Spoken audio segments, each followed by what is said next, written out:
Quand on est rendu qu'on cherche des trucs, là, ça veut dire qu'on a un problème à solutionner. OK? Fait que c'est parfait. On est conscient qu'on a un problème. Maintenant, on cherche la solution. Le problème, quand on cherche des trucs, puis ça, c'est quelque chose à laquelle vous devez absolument faire attention, c'est qu'on est prêt avec des croyances limitantes, on est prêt avec des biais cognitifs, OK, qui vont faire en sorte que, bien souvent, on va chercher la patente qui va nous faire plaisir de faire, OK? Ça veut dire que, je me sens confortable avec ça, ça ne me sort pas de ma zone de confort, pourquoi pas, OK? Et c'est souvent ça le problème. C'est que parce que c'est trop familier à ce que tu fais déjà, ben ça va pas t'aider, OK?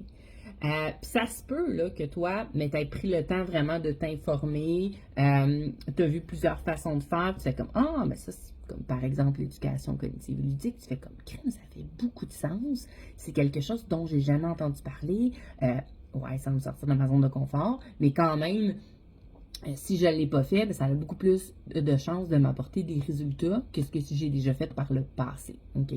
Fait que ça, c'est super.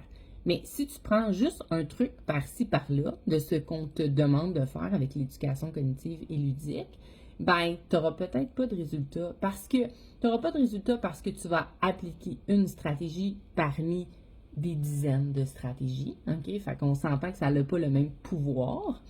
Mais ça se peut aussi que ta compréhension de cette stratégie-là soit pas nécessairement adéquate, que tu ne l'aies pas personnalisée adéquatement à la personnalité de ton chien.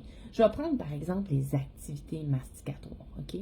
L'activité masticatoire, ben, c'est énergivore, OK? Fait que non seulement ça va faire dépenser de l'énergie à ton chien dans son quotidien, mais en même temps, ça a un impact assez puissant sur le réservoir émotif, OK? C'est-à-dire que ça va permettre au réservoir émotif de se vider. Ça va faire une gestion aussi sur ton environnement. Donc, pendant que ton chien fait une activité masticatoire, bien, son réservoir émotif n'est pas en train de se remplir.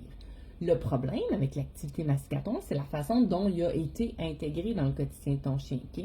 Ça veut dire que si ton chien il mange son cogne, OK, puis qu'il le lance partout, ben c'est pas une activité calmante, OK? C'est une activité qui est excitante, probablement qui favorise la frustration chez ton chien, OK? Fait que ça va pas avoir le même impact sur ton chien que ce que nous, on propose, OK?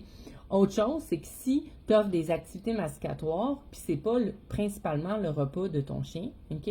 Mais tu n'iras pas te donner le même niveau d'activité masticatoire avec des activités autres qu'avec un repas. C'est un minimum 2 heures par jour. Est-ce que tu vas donner 2 heures d'activité masticatoire autres, des os à gruger, des choses qui sont moins digestibles, qui coûtent plus cher? Ça se peut que tu n'ailles pas là, OK? Autre chose, l'activité masticatoire, on va vouloir qu'au moment où tu l'offres, ton chien a le goût de la prendre. Okay? Donc, il faut l'intégrer de façon à, peu importe le moment où je vais te l'offrir, tu sois comme, ah wow, on me donne une activité masticatoire. Okay? Tu veux que ce soit efficace au moment où tu le donnes. Mais pour ça, il faut que tu l'aies intégré adéquatement. Okay? Fait que ça se peut que si tu fais juste prendre le truc, donne des activités masticatoires à ton chien dans sa journée pour régler ses problèmes de comportement, et ça n'aille pas les effets escomptés.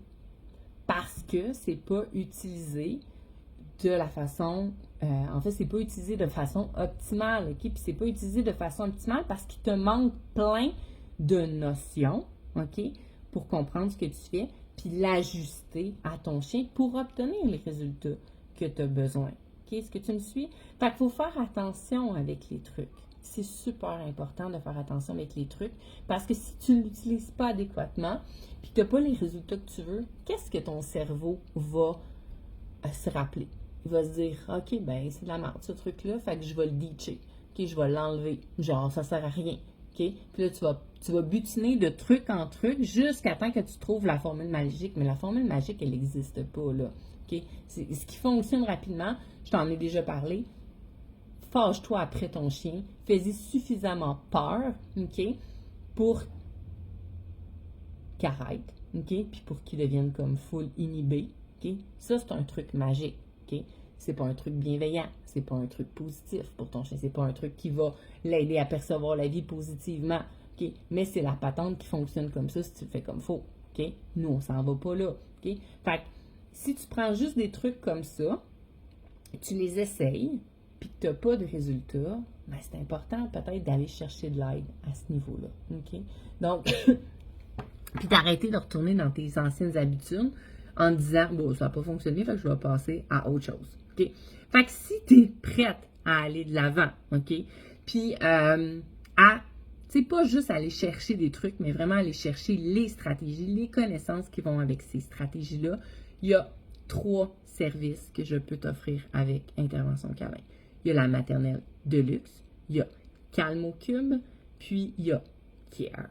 Je vais t'expliquer jeudi c'est quoi la différence entre les 3, puis lequel tu devrais choisir. Manque pas ça.